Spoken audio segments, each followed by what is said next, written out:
السلام علیکم ناظرین، پرلس عثمان سیریز ایپیسوڈ 192 میں خوش آمدید۔ اس کے آغاز میں ہم دیکھتے ہیں عثمان صاحب مسلسل گھوڑا دوڑاتے جا رہے ہوتے ہیں اور وہ سمندر کنارے ایک ایسے مقام پر پہنچتے ہیں جہاں مختلف جھنڈے لیے سپاہی اپنے گھوڑے پر سوار کھڑے ہوتے ہیں۔ پھر عثمان صاحب جب ان کے قریب پہنچے تو وہ 2 صفوں میں کھڑے اپنے جھنڈے بلند کیے ہوتے ہیں۔ عثمان صاحب ان کے درمیان سے گزرتے ہیں اور ایک سپاہی کو سلام کرتے ہیں۔ سپاہی ان سے پوچھتا ہے، اے مسافر، تمہارا سفر کس کے لیے ہے؟ تو عثمان صاحب اس کے جواب میں کہتے ہیں، میرا سفر سرخ سیب کے لیے ہے۔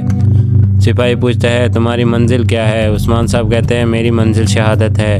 پھر سپاہی پوچھتا ہے، تم کس چیز سے ملنا چاہتے ہو؟ جس کے جواب میں عثمان صاحب کہتے ہیں، میں ریاست سے ملنا چاہتا ہوں۔ اور پھر سپاہی پوچھتا ہے، ریاست کہاں ہے؟ پھر عثمان صاحب کہتے ہیں، ریاست پوری دنیا۔ پھر عثمان صاحب کہتے ہیں، اے انتظار کرنے والوں، جن کے گھوڑے آگ اگلتے ہیں، جن کی تلواریں انصاف دلاتی ہیں، ان لشکروں کے لیے بتاؤ کہ کنز العلماء کدھر ہیں؟ پھر وہ سپاہی اپنے پیچھے کی طرف اشارہ کرتا ہے اور عثمان صاحب کو لے کر روانہ ہو جاتا ہے اور سپاہی بھی ان کے پیچھے روانہ ہو جاتے ہیں۔ پھر ہم دیکھتے ہیں کہ کنارے پر سفید داڑھی والوں کی تنظیم اور ان کے لوگ بیٹھے ہوتے ہیں۔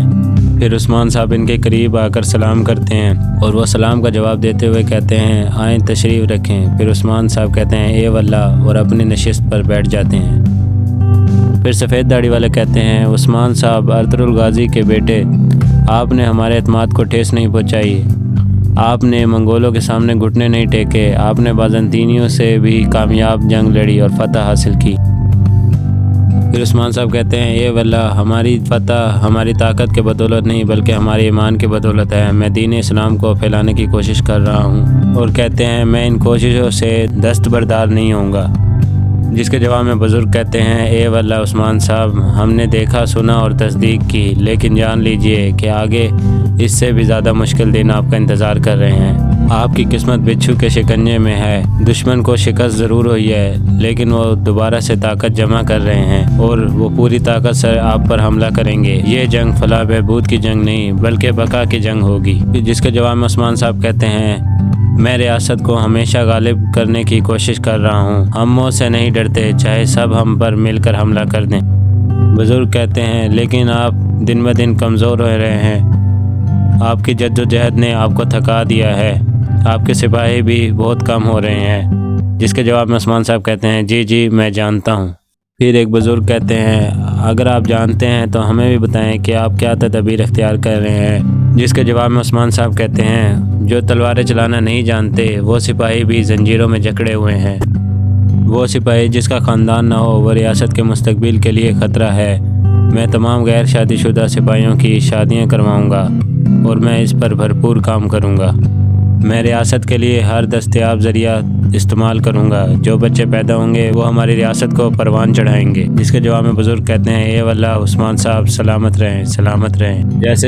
جیسے کفار کی تعداد بڑھ رہی ہے، آپ کو بھی ان کے برابر ہونے کے لیے ایسا کرنا پڑے گا۔ عثمان صاحب کہتے ہیں، ریاست وہی ہوتی ہے جو مستقبل کی پیشن گوئی کرتی ہے۔ اقلیت ہونا مطلب ایک قوم کا فنا ہونے کے مترادف ہے۔ نئی نسل کا مطلب ایک نئی امید ہے، نہیں تو ان زمینوں پر آزادی زیادہ دیر تک نہیں رہے گی۔ بزرگ کہتے ہیں، اس کام میں ہم بھی آپ کی مدد کریں گے۔ ترکمان قبائل عراق اور حلب سے نکل چکے ہیں، آپ انہیں یہاں آباد کریں۔ تلوار کے لیے سپاہی اور تجارت کے لیے تاجر آئیں گے۔ اس سے آپ کو جنگ اور تجارت دونوں میں محصول حاصل ہوگا اور اس سے آپ کی ریاست مضبوط ہوگی۔ ایک بزرگ کہتے ہیں، محصول ریاست کو بہتر بنانے کے لیے بہترین نظام ہے، یہ مستقبل کی پیشن گوئی ہے۔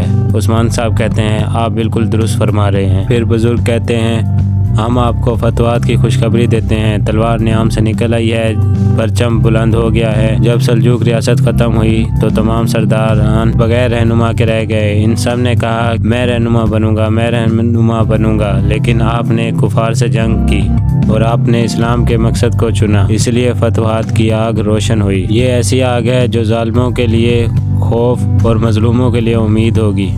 ترکوں کے گھوڑے سرحد تک پہنچ جائیں گے۔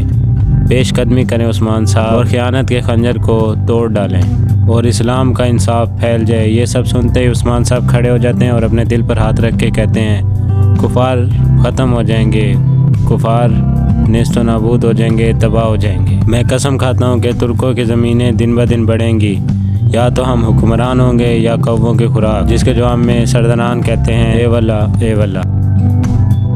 پھر دوسرے منظر میں ہم دیکھتے ہیں کہ کوچہ کے سرحدی علاقوں میں کچھ کائی سپاہی گشت پر موجود ہوتے ہیں جو سرحدوں کی حفاظت کر رہے ہوتے ہیں، اور کچھ منگول سپاہی ان کا پیچھا کر رہے ہوتے ہیں اور ان پر گھات لگائے بیٹھے ہوتے ہیں، اور پھر اچانک حملہ کرتے ہیں اور تمام سپاہی پیچھے سے غائب ہو جاتے ہیں۔ ان کا سربراہ جب پیچھے مڑ کر دیکھتا ہے کہ کوئی نہیں ہوتا تو وہ وہاں سے بھاگ جاتا ہے۔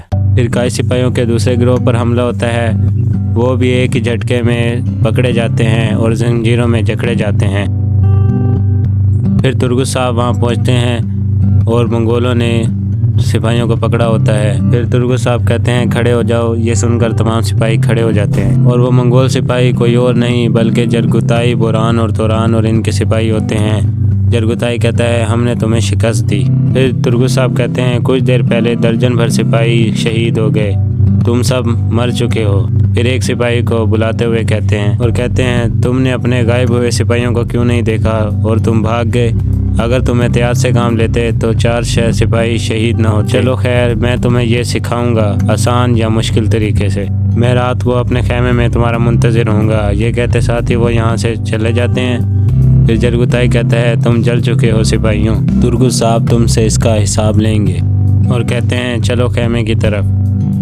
پھر دوسری طرف ہم دیکھتے ہیں کہ قائنوماز اور آئیکوت گھوڑے دوڑاتے ہوئے جا رہے ہوتے ہیں، اور ایک راستے پر قائنوماز دائیں جانب مڑ جاتا ہے اور آئیکوت بائیں جانب۔ یقیناً یہ عثمان صاحب کا خط مختلف سرداران کو دینے جا رہے ہوتے ہیں۔ پھر دوسری طرف ہم دیکھتے ہیں کہ قبیلے میں تمام خواتین کھانا بنانے میں مصروف ہوتی ہیں، بالا خاتون بھی ان کے ساتھ مصروف ہوتی ہیں۔ پھر الگن خاتون غازی کو دیکھتی ہیں، غصے سے اسے کہتی ہیں غازی تمہیں سلاح بہا لے جائے۔ غازی یہ سن کر اپنی ماں کو دیکھ کر اپنے دوست کے پیچھے چھپ جاتا ہے۔ پھر بالا خاتون الگن سے پوچھتے ہیں الگن تم نے یہ کیا حال بنا رکھا ہے؟ پھر الگن روتے ہوئے کہتی ہے مت پوچھو پیاری بالا، میرے سر میں درد ہے، اس غازی کو تکلیف نہ پہنچے، اس کے پیچھے بھاگتے بھاگتے میں پہاڑی سے گر گئی۔ پھر بالا کہتی ہے جلد صحت یاب ہو جاؤ، آؤ بیٹھو۔ پھر الگن کہتی ہے میں کیسے بیٹھ جاؤں، کھانا کون بنائے گا؟ بالا کہتی ہے بیٹھ جاؤ نہیں تو تم بے ہوش ہو جاؤ گی۔ اس دوران حلیمہ اماں کرتے ہوئی بھاگتی آتی ہے اور بیٹھ جاتی ہے۔ پھر بالا پوچھتی ہے کیا ہوا حلیمہ، تم کیوں اتنی تھکی ہوئی ہو؟ پھر حلیمہ کہتی ہے اماں میں باجیان میں سب سے بہترین جنگجو ہوں، لیکن میری بہن نے مجھے 1 منٹ بھی بیٹھنے نہیں دیا، نہ آرام کرنے دیا۔ پھر فاطمہ کہتی ہے لڑائی کی مہارت کچھ نہیں، جب تک تم ہماری طرح نہیں لڑو گی تمہاری تربیت جاری رہے گی۔ پھر بالا خاتون کہتی ہے مشق بند کرو، یہاں تمہارے لیے ایک اور فریضہ ہے۔ حلیمہ خوش ہوتے ہوئے پوچھتی ہے ماں کون سا فریضہ ہے؟ پھر بالا خاتون کہتی ہیں آج کھانا تم بناؤ گی، اپنے بابا کا دسترخوان آج تم سجاؤ گی۔